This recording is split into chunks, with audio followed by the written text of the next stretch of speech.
All right, today we're diving into a medical case study that is, well, it's a real cautionary tale. It's all about what happens when a super popular diet trend runs headfirst into some painful real-world health consequences. Let's get right into it. So here's the big question, right? It's something you probably see every single day in your social media feed. There's always some new health hack, some revolutionary diet, and you can't help but wonder, hey, maybe that could work for me? Well, our story today is about what happened when one man decided to take that leap of faith, putting a YouTube trend up against established medical science. So you might be thinking, why would anyone try such an extreme diet in the first place?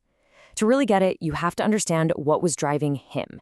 And for the man at the heart of this story, his motivation was born out of decades of just excruciating pain.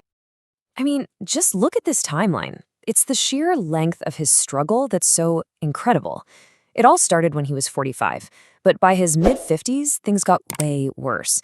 He was passing about 3 kidney stones every single year. Can you imagine?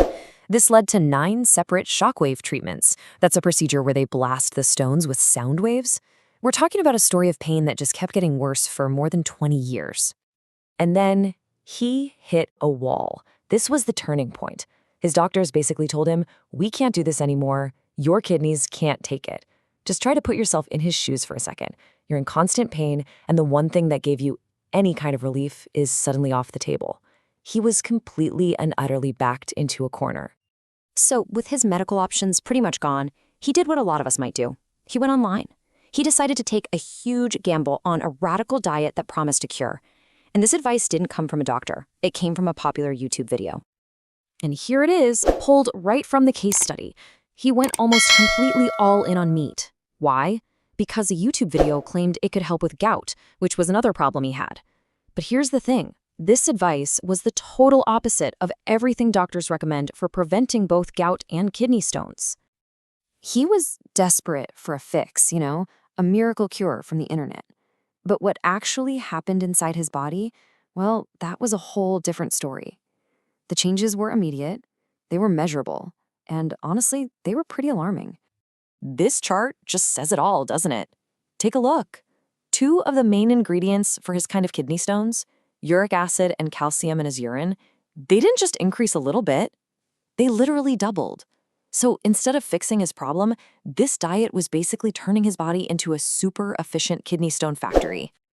So what was actually going on inside his kidneys? To really see why this diet was so risky for him, we need to do a quick rundown on the science of how these painful little things get made in the first place. Okay, the key idea here is something called urine supersaturation. Now, I know that sounds super technical, but it's actually really simple. Think about making sweet tea. You keep stirring in sugar and it dissolves, but eventually you add too much and the sugar just sinks to the bottom as crystals. That is exactly what happens in your kidneys. When you get too much of certain minerals, like calcium and uric acid, they can't stay dissolved anymore, so they start to form solid crystals, which then grow into stones. You can think of it like there's this constant tug of war going on inside your kidneys. On one side, you have the stone promoters, things like compounds from high animal protein. And on the other side, you've got the stone preventers, like citrate, which you get from fruits and vegetables. Now, citrate is the real MVP here because it grabs onto calcium in the urine and stops it from forming crystals. So by going all in on meat and cutting out plants, our guy basically loaded up one side of the rope and cut the other side clean off. The whole system got thrown completely out of whack. Okay, this table might look a little intimidating, but the main takeaway is simple. Different risk factors lead to different kinds of stones. For our patient, the big troublemakers were high urine calcium and high urine uric acid. And if you look at the chart, you can see those 2 factors directly contribute to the exact types of stones he was getting, calcium oxalate and uric acid. It's like the carnivore diet was the perfect storm for his specific problem. So if the carnivore diet was just pouring gasoline on the fire, what does the actual science tell us about how to fight kidney stones with food? Let's take a look at the strategy that's actually backed by evidence. The medically recommended plan is, surprise, surprise, pretty much the exact opposite of the carnivore diet. It's all about balance and moderation. You bring your salt intake down, you ease up on the animal protein, and this part is absolutely crucial. You eat more fruits and vegetables to get those protective things like citrate. And here are some real-world examples to make it practical. You want to be adding things like citrus fruits, broccoli, and dairy into your diet. And on the flip side, you want to limit things like processed meats, tons of added salt, and lots of red meat. See? It's not about totally eliminating stuff. It's just about finding a much healthier balance. Which brings us right back to where we started. The patient took a big gamble based on advice he got from social media, and it really did not pay off. So what happened when he switched gears and went back to a more balanced, evidence-based diet? The ending to the story is just as dramatic as the problem was. After he gave up the carnivore diet, his symptoms just stopped. A year later, he was completely stone-free. The connection was direct, it was powerful, and you just can't argue with it. And this, right here, is the bottom line. While these kinds of diets go viral all the time, do you know how many long-term scientific studies there are on their safety for kidney health?